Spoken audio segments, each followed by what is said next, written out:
Wow, that's a good introduction. I got to live up to that. Well, I'm glad you guys enjoyed the music. That last song is like one of my favorite songs. So is that I'm Enough song. I actually found that one before this Sunday. Can you guys hear me all right? Okay. All right, there we go. But yeah, no, that song is great. Those songs that are mantras, that you can sing and they put you in a certain mental state. They put you in alignment with truth and who you are. And that's the kind of music that I really love.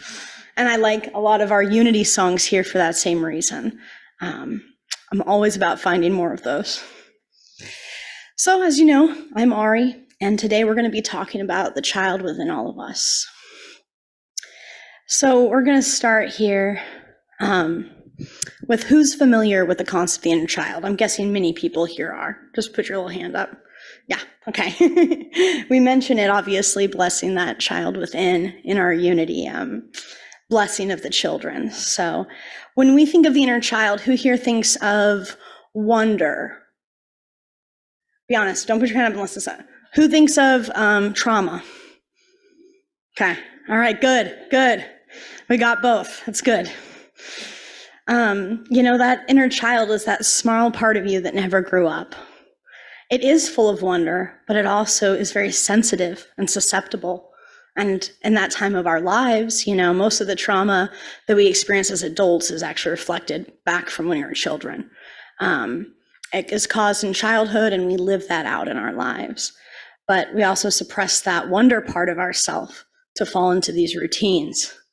And so we're going to be bringing that alive today and really focusing on how to heal the inner child and connect with the inner child. So we'll just close your eyes with me for a minute. I'm going to start with a meditation. Let's just take a few really big, deep breaths.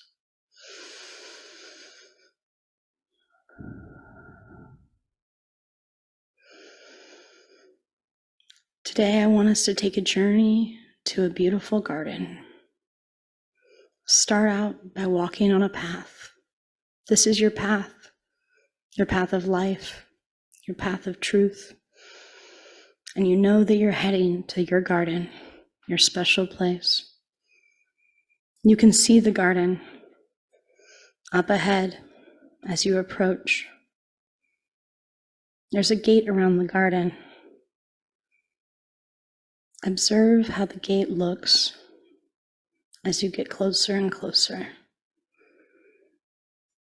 The material with which it's made, its design. As you approach the entrance, you can smell all types of wonderful fragrances and hear animal life in the garden. Now enter the garden and look around you. What do you see? Trees, flowers. Is there water? You look down at your hands and you're a child again. What age are you? You feel all those feelings you felt then come back, that same spirit within you. Be this you. Let yourself explore your garden. This is your garden. It was made for you. It's perfect for you. Explore.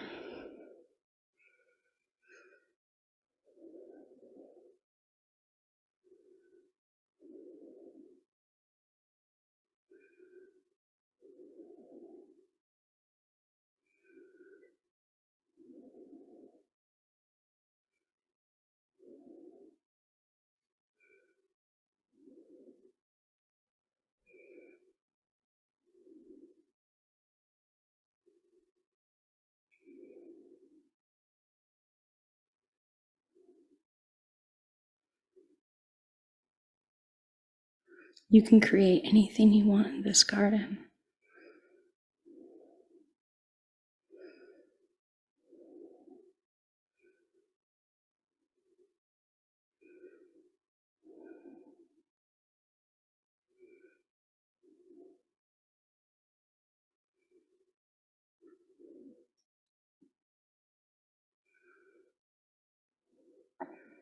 As you explore, seek out a special place, perhaps by a tree or a fountain, a river. Seek this place out.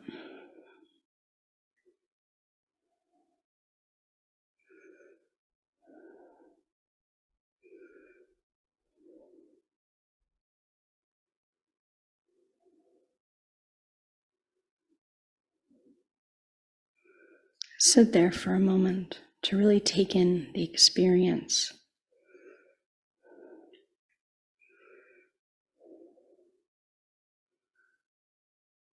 The wonder and peace you feel here.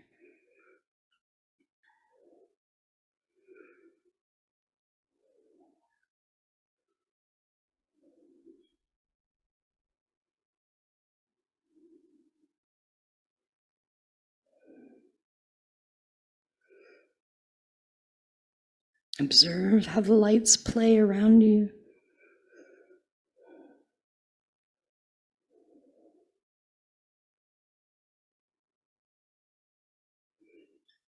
You can see in the distance now that the sun is beginning to set. Know that you can come back here anytime as you stand back up and slowly make your way back to the gate. Take your time.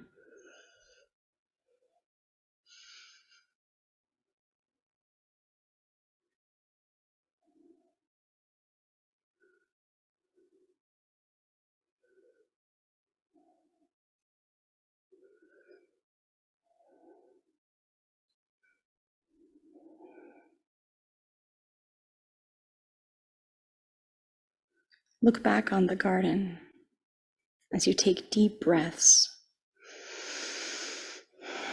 and leave, shutting the gate behind you. I know it's hard to leave, but you can come back anytime.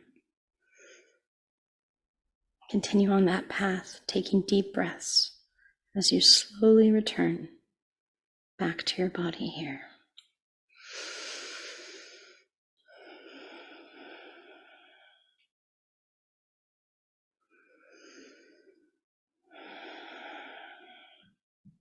All is possible when I looked through the eyes of a child, and every once in a while I remember I still have a chance to be that wild. Nikki Rowe.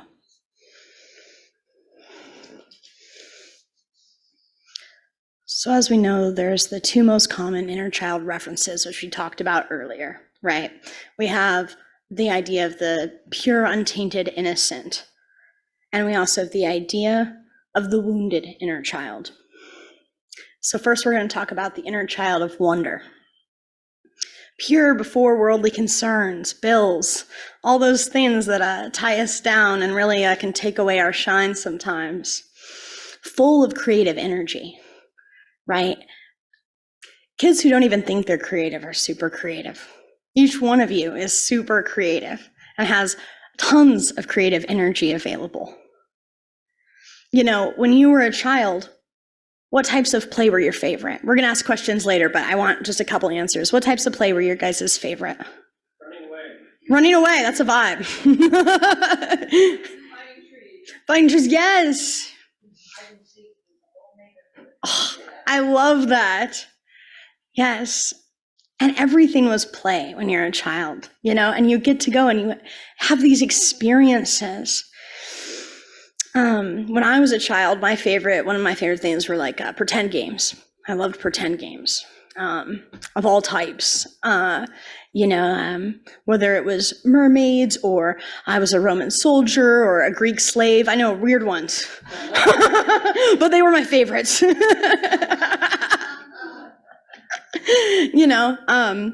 But I loved it. I loved creating these different worlds, living as different people, experiencing these different things. I also liked making arts and crafts, of course.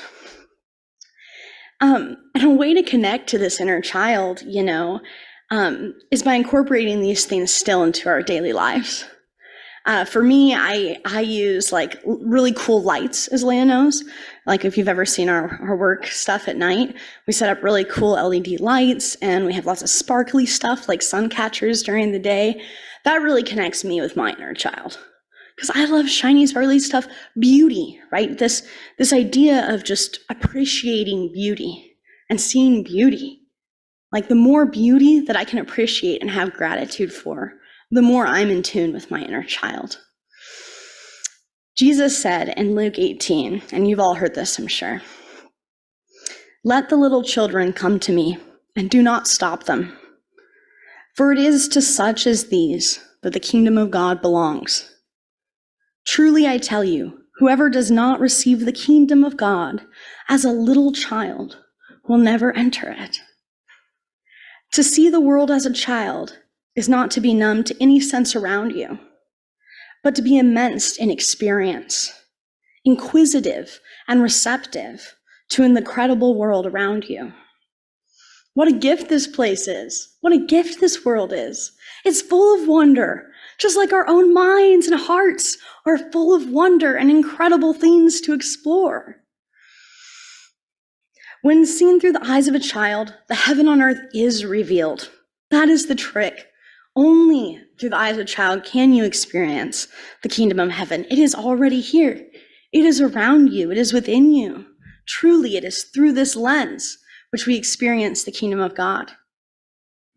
This child, loves to play. And activities are, as I said, all a form of play and this creation. What's interesting is that your power lies in your passions and interests of childhood. I want you to really think about that one. The you who could wish to be anything and everything as they grew up. Even if that changed daily, right? A ballerina, astronaut, whatever, right? You were exploring these facets of yourself, your likes, your dislikes as you grew. Those things that you were passionate about. Now, it changes form as you're an adult. But if you get to the root of the things you loved as a child, they're exactly what brings you life today and where your power lies. Let's say that there's a child who really likes to perform, right? Cadriel, the youngest, he's very much a little performer, entertainer all the way. And that's something that it might change forms as he grows and becomes an adult. But that's definitely a strong power of his, is to entertain and to really enjoy interacting with crowds and people in that way. So that's an example of that. But, or like, let's say, I don't know, I'll wait for the questions. So many things that kindle that flame within you do now too. I'll go to the next page here. Whereas the wounded inner child is this same child who had this wonder, but who is sensitive and susceptible and delicate.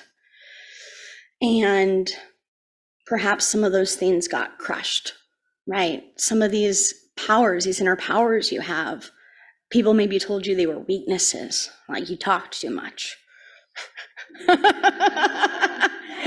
Or the opposite, you were too quiet, right?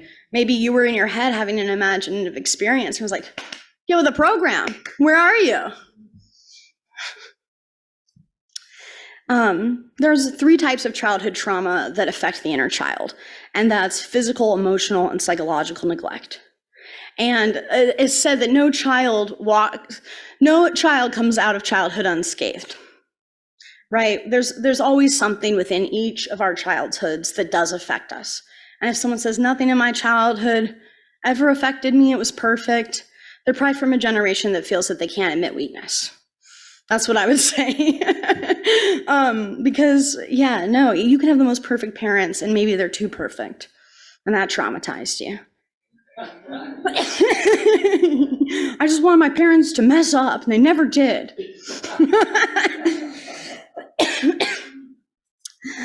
So that can come in, the lack of love from a family member or unkind words that affect one's view of reality and oneself. I mean, think about things that I bet there's maybe something you heard as a kid and it really kind of affected you. It didn't have to.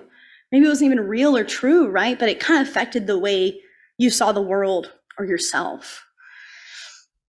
And then there's also terrible difficulties that some children go through that they never should have to, and that definitely affects the inner child. So the effects of the wounded inner child and how it shows up in our life is that we can often experience persistent or chronic feelings of emptiness, helplessness, hopelessness. One might feel as though they are existing in a false self and that their life lacks a sense of aliveness and spontaneity. They may also feel deeply disconnected from others at times. And this also comes out in, at least what I've observed with myself, is inappropriate emotional reactions, right? Where we're faced with a situation, and instead of actually seeing that situation as that situation, mentally, we're put back in time and we're reacting to something else. We're not actually reacting to that person or that situation.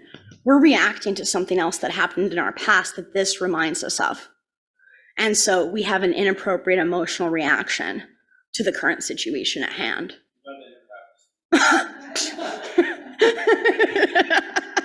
Yeah, when I said me, I was kidding.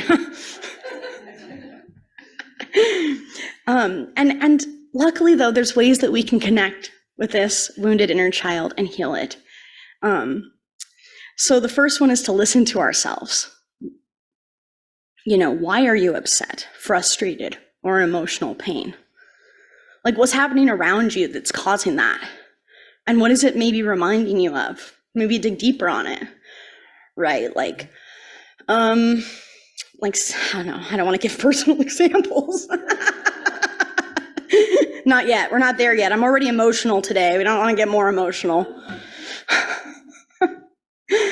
And then meditate, right? The answer for everything. But I really do like that garden meditation because it takes you to a place where you can really just explore and have fun. And it's your special garden. It's completely safe and it's incredible. It's exactly what you need it to be. It really takes you back to that aliveness of that explorative part of oneself. Also, a common one is reimagining one's childhood in meditation.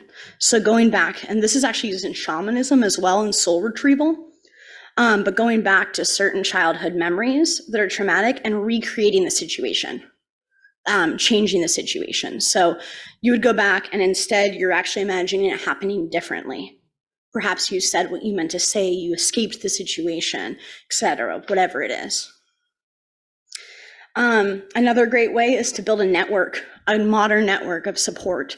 If you'd had lack of parental support in some type of way, mentors, friends, right? Not being isolated and alone. Children love connection, Children want to connect with you. They want to show love. They want to be loved. We are loved and to be loved. And that's exactly it, building that network. Yes. Another one is to be your own parent and reparent yourself. Now, this is one that I actually want to do more of. I need to be my own parent more. But to really be like, okay, well, here's my inner child, and I'm also going to look at this facet of myself as the parent too, so that my inner child can feel safe, and so that my inner child can explore, but also have boundaries, right? And that idea of reparenting oneself, I really like that, because now you're really seeing yourself as this multifaceted adult. You're seeing your inner child and your parent within you. Another good way is a small check-in with your inner child every day. 5 minutes, hey, how you feeling, right? If you're busy and you're like, okay, I want to tune into my inner child, have a little conversation. You can even just imagine them across from you and you're asking them questions. Talking to loved ones that you're close with or family friends from when you were a kid and rehashing memories. These things can also really help to heal the inner child. And most importantly, remember how to play. Make everything about play again. It doesn't always have to be the same. Right now, I'm having fun. This is play too. Being right here with you. Everything can be play. Going to work after this, it's going to be play. It's going to be fun. You know, I get to look at sparkly stuff and smell good things. Yay.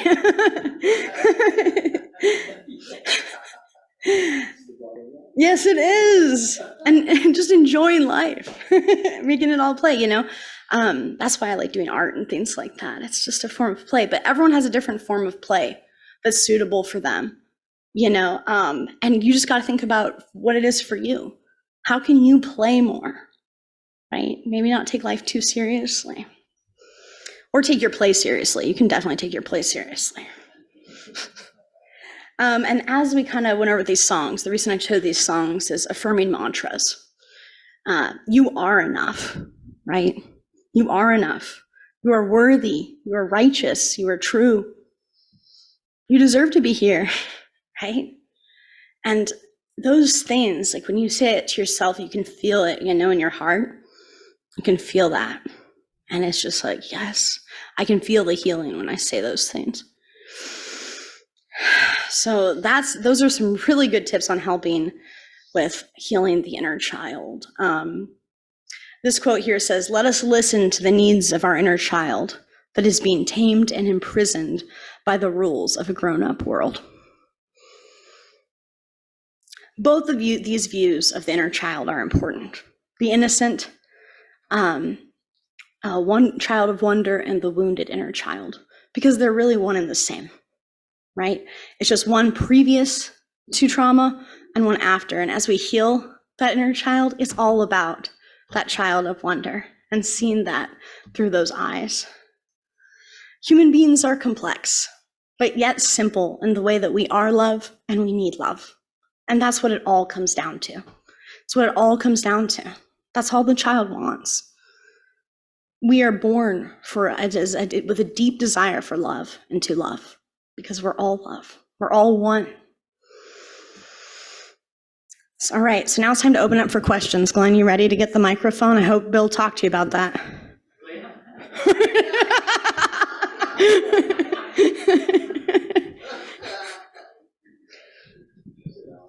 Can you hear me now? Yes, sure can. All right, so our first one is, I want to hear about some of your experiences in the garden. If anyone's willing to share. Star.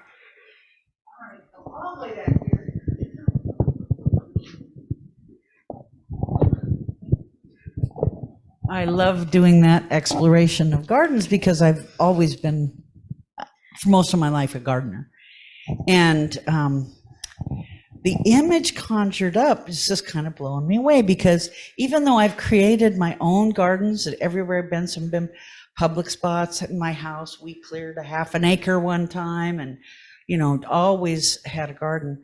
I go back to the fact that when I was a kid, we just moved into the neighborhood. Right across the street from our house was this garden. So this guy had his house here, and then there was a big chunk, about a third or maybe a half an acre of a garden. And our front window looked right out towards that. I would go over there all the time and ask Mr. Carlson, is there something I could do to help? Can I weed? And he would go, okay. So every time I came over, he would have a job for me, even if it was digging in the compost pile. And then at the end, I would get these great rewards because he shared stuff with our family. I would be able to go home and have a basket full of fresh veggies. And so it was this thing of it contributing to my family. The work was just play.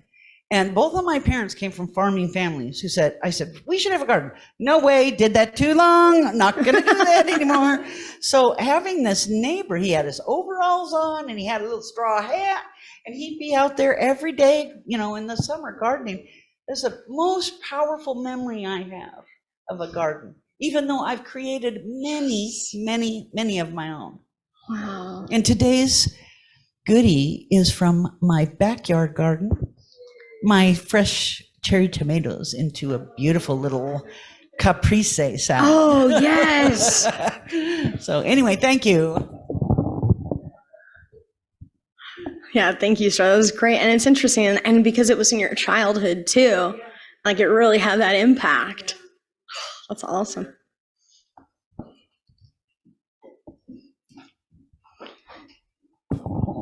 Yeah, Renee and I also do a lot of gardening, but the visual image that came to me through your meditation was just the whole world as a garden. And this place that we live in, of course, is just amazing because we don't have a lot of biting poisonous things as well. But even the places that have biting poisonous things, the earth is a garden almost everywhere except the desert. So just the whole idea of the big garden that we all share.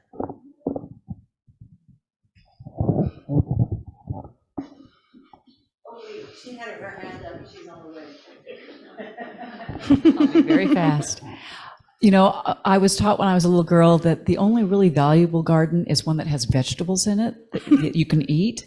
So my garden was strictly flowers, and I think that's my thing is flowers. Well, that's true, but I wouldn't. So there. And so, you know, to put away the stuff that everybody told me was the important stuff, and to keep the things that are really valuable to me. Yeah, I love that. I bet your garden smelled really nice.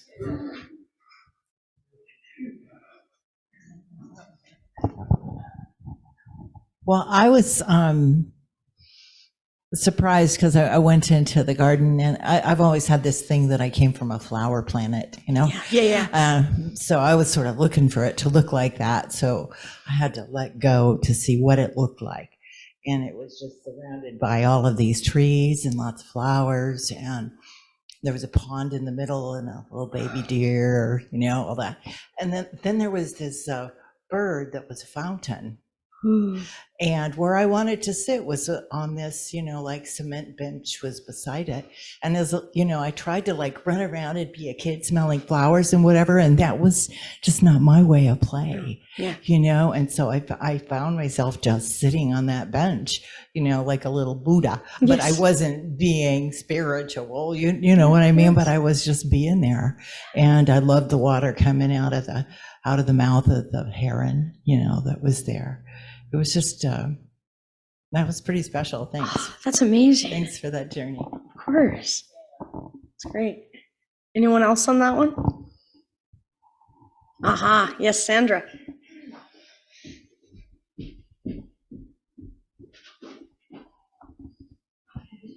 Well, naturally, I went into the gate. It was gold and silver.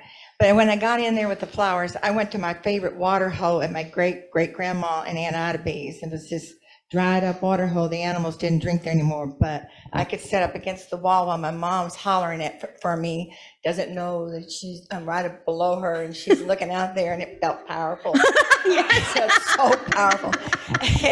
And I started thinking of all the sounds because there was the heat to West Texas, the heat, and there was the crickets, and there was the grasshoppers, and there was the bees, and the ants, and all of this stuff. And sometimes I'd go, uh-oh, but I didn't want to move, so the bugs are crawling across me. But there was still some power in that. And I thought about my books, and then I played marbles in the neighborhood with the boys, and I beat them all the time and got their marbles. And their moms would come over to say, I need to give them the marbles back. And you're like, no, my marbles. But mom said, no, she won them free and square, let them play again. So I started thinking about all the games. I like board games, and I can never find anybody as an adult to play board games with me, but I love board games. So all this stuff coming up. We will play board games with you all day. Y'all want to play board games? Yeah. All right. Okay. Right. Takes our marbles.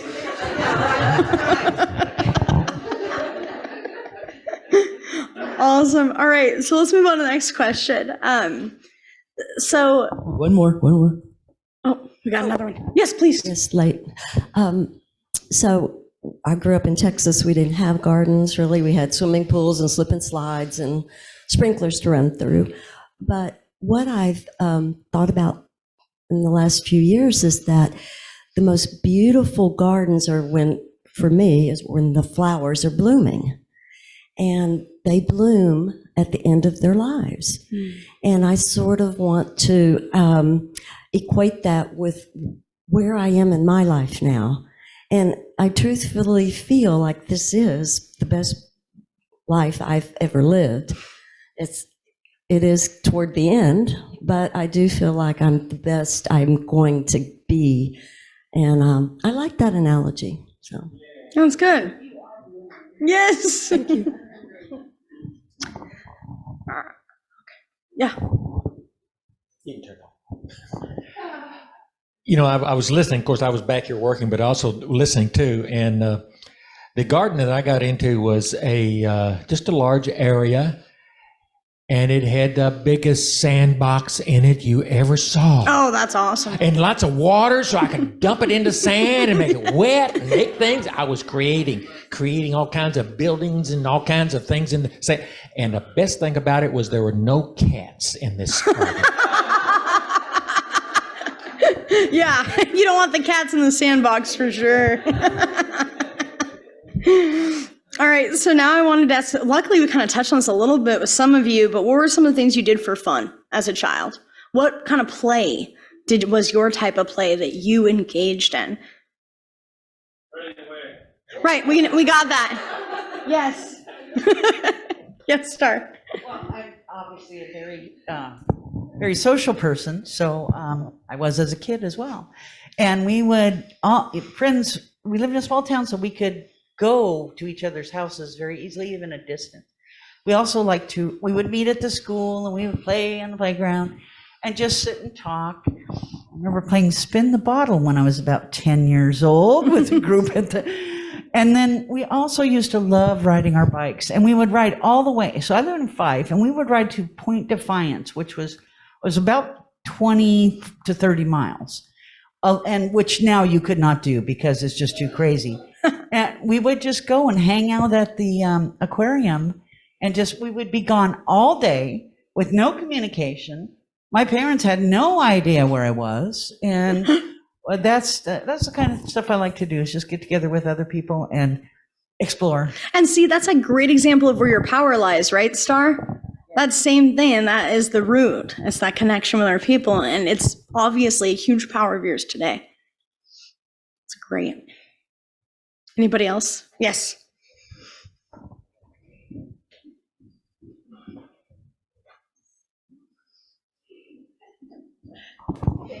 Thank you. My favorite games were made-up games where we were using our imagination, yes. And that would include, we would make up total whole games like King on the Mountain and the way it running around this house and tagging each other and different things. And then we would play Pioneer. We'd go up and explore in some nearby woods, and I was always the Indian scout. Yes, we all have our archetypes. Like we all have our. Yeah, seriously. And so I would lead the way and lead us away from danger, and where we could find food and where we could set up our tents and all of this kind of stuff. So those made-up games that went on and on for hours and hours and hours, and we're all playing a part, or even when the boys wanted to play like Cowboys and Indians, I was always the scout. I was always the one that kept everybody safe away from the shooters. Yes. So yeah, made up games like that was really fun with a bunch of kids in the neighborhood. And that, like Star pointed out, that sense of freedom. Mm-hmm. We didn't have to be afraid of being abducted or some other atrocious thing. We could go across town. I could ride my bike clear across town to my best friend's house or what have you. There was no fear. Nobody had fear. Parents didn't have fear of anything happening to us. And that sense of freedom, I think, was translated into our play as well. Yeah. Yes. When Rob runs away, Renee's the scout will always find him. Yes, that's right. It works out. Well, first of all, I like you like to make stories up, and so I would be, when I was a little girl, I'd go into they put me to bed, and so I wasn't ready. But I would lay there in bed and talk out loud to myself and sing and stuff, just make noise, talking to myself, telling stories, and, talking to whoever was there. Yes. I'm not sure. So that was always really fun for me. And my brother, I was in love with my brother until puberty. And we just played on jungle gyms, the ones with the ladder across the top and you go swing like a monkey bars. Is that what they're called? Yeah, I would just love, and that was a really little kid doing that with my brother, and that was really fun.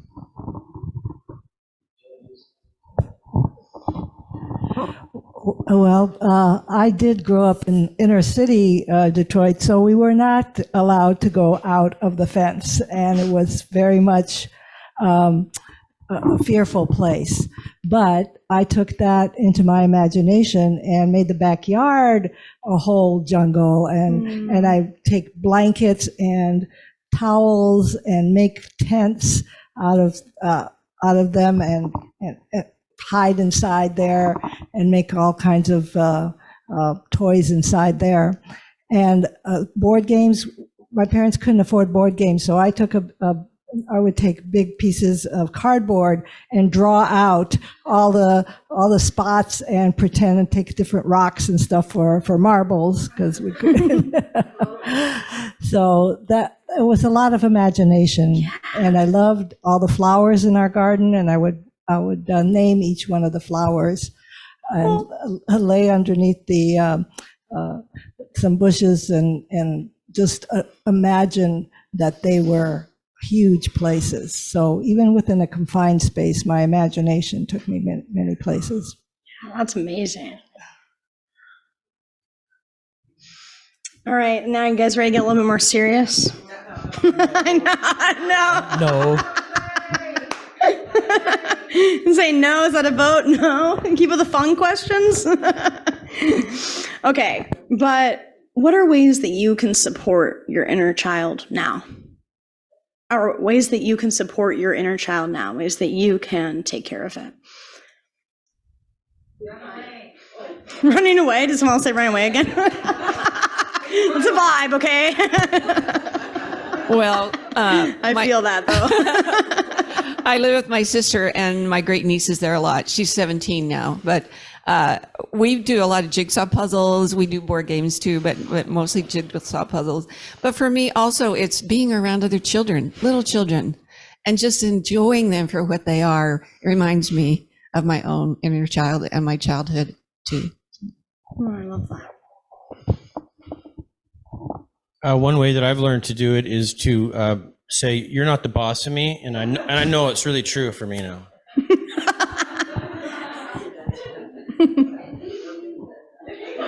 He means it. I know. You guys are adorable. Well, one of the things I did when I was a little girl is I used to play, I was magic, like a magic fairy. And so now I go to Home Depot and I buy the plants that are on the rack where they're dying. Literally, they're crispy critters. And I take them home, I submerge them in buckets of water, and I plant them and they come back to life. Oh, wow. That's amazing. And I don't even know what color they are. I just stick them in the ground and they become alive again. That is so cool. I love that. Indeed a magical fairy. That's incredible. I liked what you said about taking that time each day to check in. Yeah. And just because that part of ourselves is our true nature. Yes. And Yes. it's like who we came in as. Yes, exactly. and It's our soul. Yeah. So it's a reminder, and it's like just to take that moment to go, hey, what's up? What's going on, and what guidance do you have for me in this moment? Because that inner innocence, pure innocence, has a lot of wisdom. Yes. And so I really love that, and so I'm going to do more of that. Yeah, I like the idea of asking for wisdom too, because you're right, it is so wise. I like that. Yes. And I focus on joy, finding. No, I love joy. Yes. And it shows. It really does. Wherever I can find it, whether it's music or nature or people, I just love finding that spark within other people that reminds me of our divinity, that part of us that loves to play and loves to be joy and came here to be joy.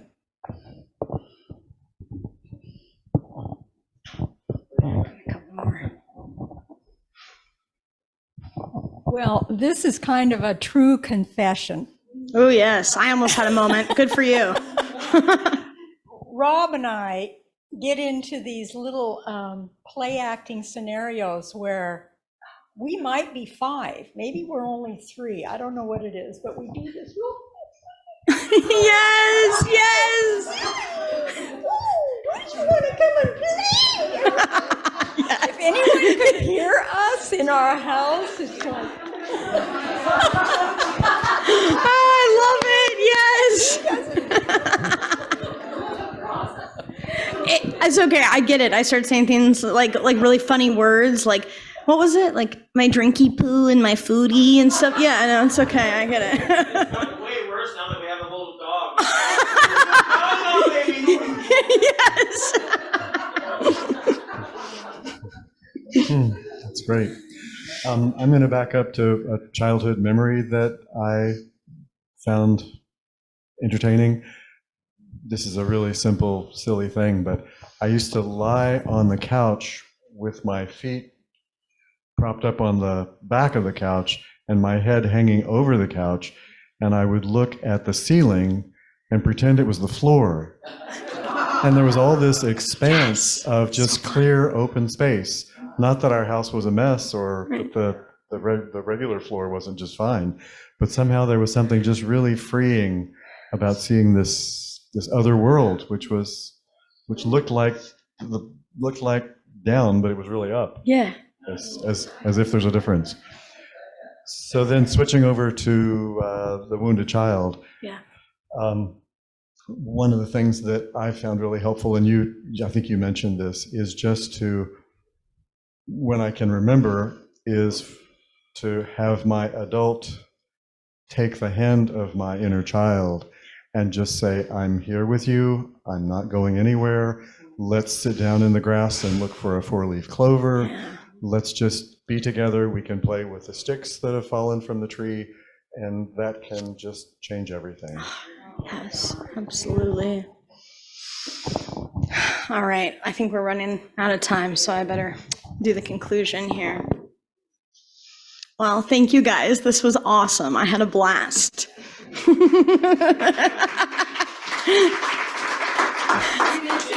I did have a whole conclusion, but that actually works, honestly. Yes, I definitely want to keep up with the interaction. I think it's a good way because, his name. But yeah, no, it is the future of churches and things, is interaction, discussion. People don't want to just be talked to. They want to also interact. But each one of us is wonderful, unique, and beautiful. We are each pieces of art in a larger work of art. Our inner child is the important part of ourselves and our daily lives. You are enough just as you are. You are brilliant just as you are. You have so much potential for creativity within you. No matter what anyone has ever told you, go out and be as a child while also being the parent of that child. Thank you for having me today. My inner child greets your inner child. Namaste.